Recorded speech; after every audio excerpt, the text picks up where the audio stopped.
You will be held accountable for even a second's worth of karma. You will have to suffer the consequences of your actions here, whether good or bad. They don't vanish without suffering. This is the only solution. Just as lawyers have certified you that Chitragupta is the lawyer here.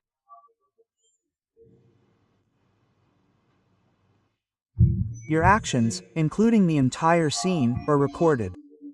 They reside in your mind. The context will come later. The judge is Yamaraj and Dharmaraj. The punishing authority is Yamaduta, and the place where punishment is enforced is called hell. Just as the judge here has legally sentenced a criminal to death, the president has the power to grant a full pardon.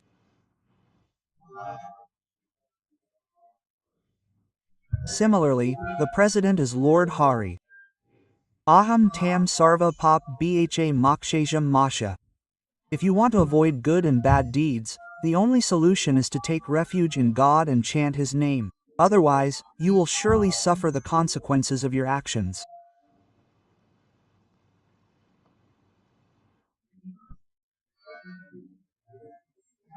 Samadhi, as she tells her father, said, Maharaj, in the mortal world, the virtues and sins a person commits have to be endured one after the other. If you listen very carefully, you will become very cautious. Even small mistakes you make in fun and play will incur punishment. These sins and virtues are not destroyed without suffering. If you commit a sin and donate it, it will be forgiven. This is not true. There is a separate division of virtue. There is a separate division of sin. If someone can be forgiven, only God can forgive it. Worshipping God can forgive it. Nothing else can. The accumulated sins and virtues you have committed over millions of lifetimes are called accumulated karma. Accumulated sins and virtues. And when you receive a human body, or the body you receive, the calculations are calculated, some as virtues and some as sins, and this is called prarabdha bhog. Then, upon coming here, the new karma performed is called kriyaman. For humans, their accumulated sins and virtues germinate and continue to grow. Interest upon interest leads to extreme misery. That is why, even after many lifetimes, we cannot reap the fruits of our accumulated karma.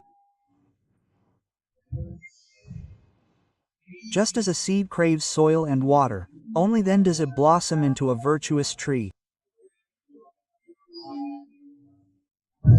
Similarly, sins and virtues motivate a person to commit sins again. By inspiring, virtue causes virtue to recommit. If sin persists, sin upon sin, and these, accumulating into a tree, will determine the time and place. Sin will punish you. The time and place changes the mind before a bad situation arises. Its mind has been altered. If you don't come to your aid, it will take you there. It will take you there. You will be killed at that very place. It will receive the punishment it deserves at that very place. For example, if you commit a small sin, a thorn will prick your foot while walking, and you will feel pain. The thorn is removed for a few days, and the pain will disappear. Your sin is destroyed. A small sin will be explained later, and the various punishments that are meted out to you will be different. Now, if you have committed a sin slightly larger than yours, that same thorn will pierce your foot. Instead of a thorn, the iron nail will cause more pain. And if you have committed a larger sin, a large nail from a date palm will cause you pain. Similarly, no one can suffer pain anywhere without sinful actions. If you have a headache, you will develop a headache throughout your life, and you will suffer from that pain. The causes of sin in 4 or 10 days are unhealthy food, inability to tolerate cold or heat, and a burning heart, all symptoms of sin.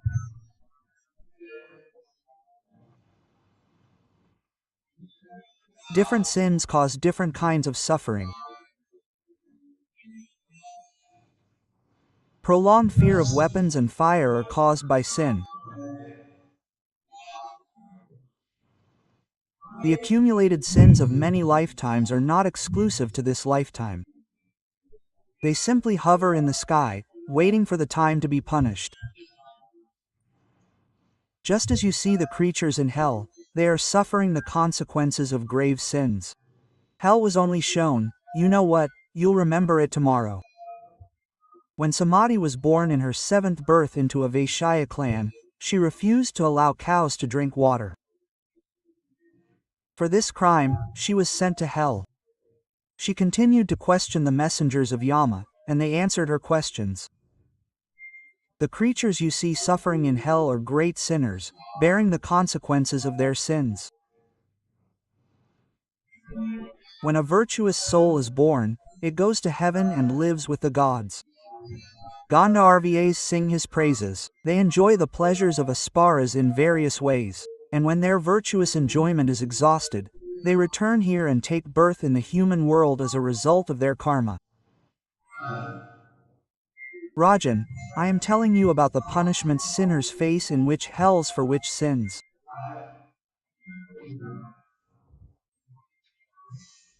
The vile man, overcome by desire and greed, looks at every woman with impure eyes, lustfully. Whoever he looks at them with lustful intent. He said, the wicked man who looks at mothers and sisters with impure eyes, here, vultures with huge beaks like thunderbolts, repeatedly pluck out and eat their eyes for thousands of years. Those eyes keep getting plucked out again and again. This is where death does not come. The thunderbolt-like birds of hell repeatedly pluck out and eat their 2 eyes, and new eyes grow back. This sinner does not get rest even for the blink of an eye. For even a moment, to find some peace, there is immense suffering. He has to endure this eye pain for thousands of years. And then, when he is born in the mortal world, he is born with an eye disease. Here, he will be born with an eye disease. Either he has no eyes at all, or he cannot see. There are many kinds of obstacles that have misused his eyes. Now, the people you see have their tongues cut out, their tongues torn out again and again. These are the people who have misread the scriptures, misinterpreted them, and misused them to satisfy their lust.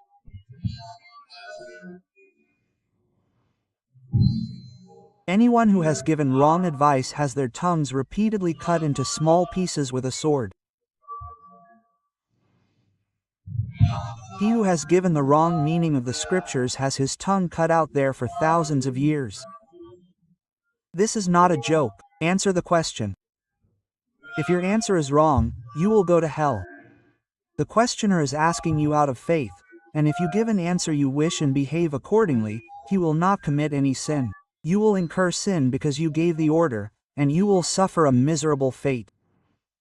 That is why, when King Janaka Maharaj of Videha asked the unworthy, and Nimiji asked the 9 Yogeshwaras, I asked Sanakad this same question about karma. He was silent and didn't answer. Why? Quote, they replied, your knowledge hadn't awakened at that time, you were unworthy. Karma is a very subtle subject, that's why you were silent. Quote, it's not that you can answer every question instantly and it's wrong. If the answer isn't in accordance with the scriptures, the one who answers will be punished in hell. His tongue will be cut out there for thousands of years. Those who misinterpret the scriptures, those who twist the scriptures to satisfy their lust, those who give bad advice, their tongues are cut out here, as you see.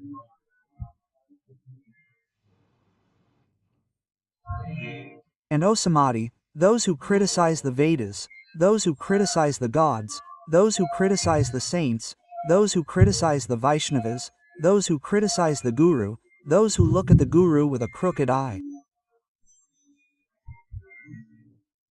With their wrathful gaze, these birds, whose beaks are as fierce as thunderbolts, tear them apart.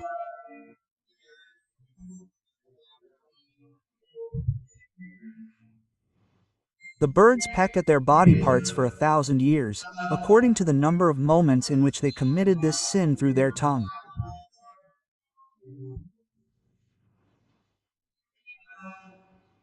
Those wretched men who, without fault, cause a rift between two friends, or cause a rift between father and son by gossiping about each other.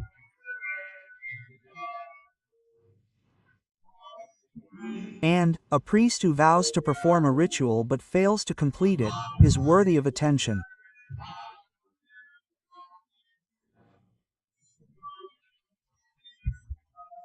The priest who takes the prescribed amount from the host, fails to complete the ritual, or who insults his own mother and father, or who has insulted and exploited his wife, who has taken refuge in him, his better half, and who has accepted his water, or sawed to pieces here, as demonstrated for thousands of years.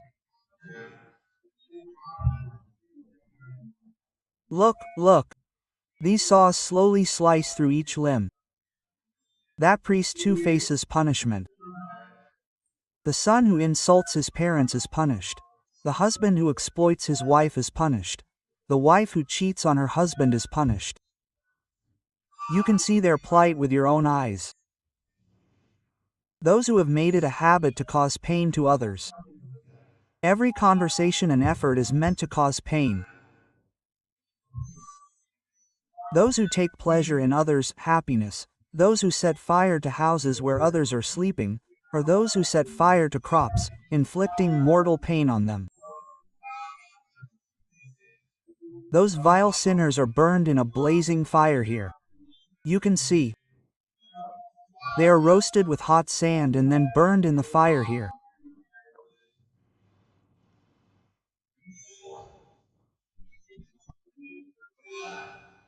Those who received an invitation to one place, then another, then left the first one and went to the second one.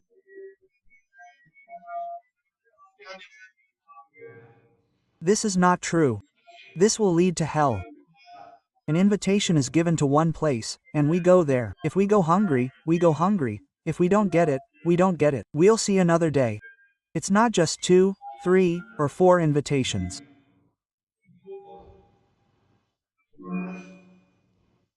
If a Brahmin is invited by a host for a divine or ancestral ceremony, and he eats at another place, and then accepts the second invitation and goes to eat at that place, he faces the punishment of being cut in two in hell.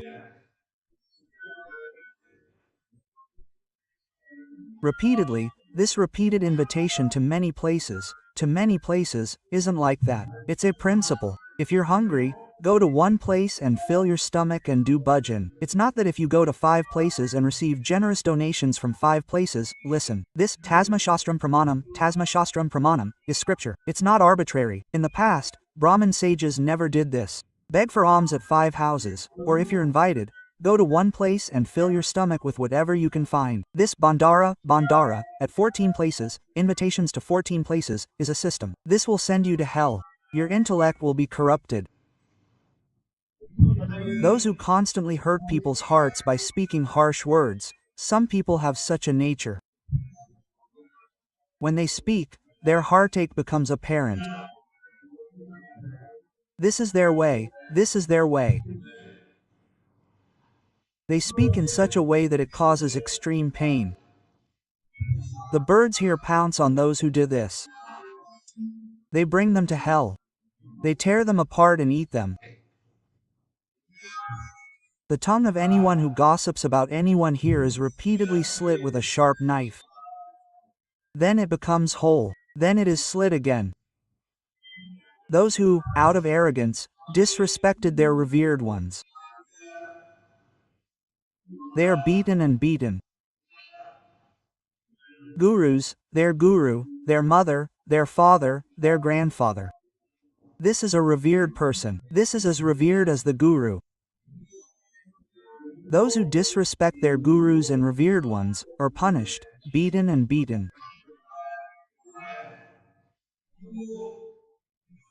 Look, these are ponds of feces, pus and urine. The urine, feces and pus are thrown into those ponds with their mouth down. They are packed from above. Eat the same thing for thousands of years and rot there. What a terrible suffering it is. They are thrown into it with their mouth down. Those who prepare food, listen very carefully. Prepare food with a purpose. It is a sacrifice. Food is being prepared for a sacrifice. God is in everyone's heart. First, offer the food to Lord Krishna. Then, step out the door and look around. See if any animal, bird, human, saint, or sage is hungry. If you have a cow or even a dog, go and bring some bread. Offer it to them first. Consider it a divine form. Then, feed the elders in your house first. Feed the children. Get the best of everything, not the elders, but the elders will come next. They too face punishment. So, whoever cooks should allocate portions. A share for the gods, a share for the guests, a share for the crows, a share for the cows, and serve their ancestors first. Okay, whatever is cooked, offer it to God. Go to the door, look at the guest, take out grass for a cow, and definitely for a crow, a bird, etc. Failure to do so is a sin. The Gita says, whoever cooks for himself receives sin. So, if a visitor, an elder, a guest, a saint, or anyone else comes calling at the door, Radha, you can't hide, you have to come out. Yes, Radhe, Radhe. What do you want? How can I serve you? You'll drink water, you'll get food. No, I need money. I can't give that. Your honor is over. You can at least say this much in gentle words. Radhe Shyam, you can say this much. You'll drink water, you'll get bread, you'll get food. No, I need money. No, I don't have faith. I can't give. I don't have the ability. I don't have faith. Whatever you say will be accepted. But you must come out. If you remain hidden and you hear a beggar leaving your door, your good deeds will be destroyed and you will incur sin. This is Dharma. Whether or not to give is up to you. But gentle words, water, and food, these three are almost everything, if not everything. Give him a piece of fruit. If he says he's hungry, you just sit outside the gate. If you don't know him, sell him 2 loaves of bread. The wicked man who insults a guest is highly praised as Atithi Devo Bhava. In the household, serving a guest is like serving a saint, and he is made to lick the poison of hell. Their fate is miserable. Therefore, righteous men must be very careful and perform every task with utmost devotion.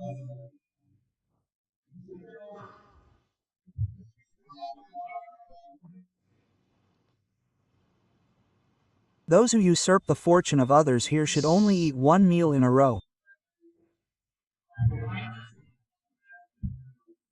There should be no such concealment that the old man and the old woman receive dry bread, and dal, while you receive hot pudding and other delicious food.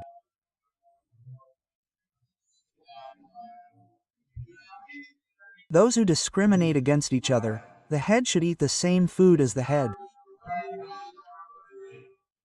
Those who have dedicated servants in their household should also eat the same food as you. You cannot serve the best of the best and then the worst of the worst. This is your sin. God resides in everyone's heart.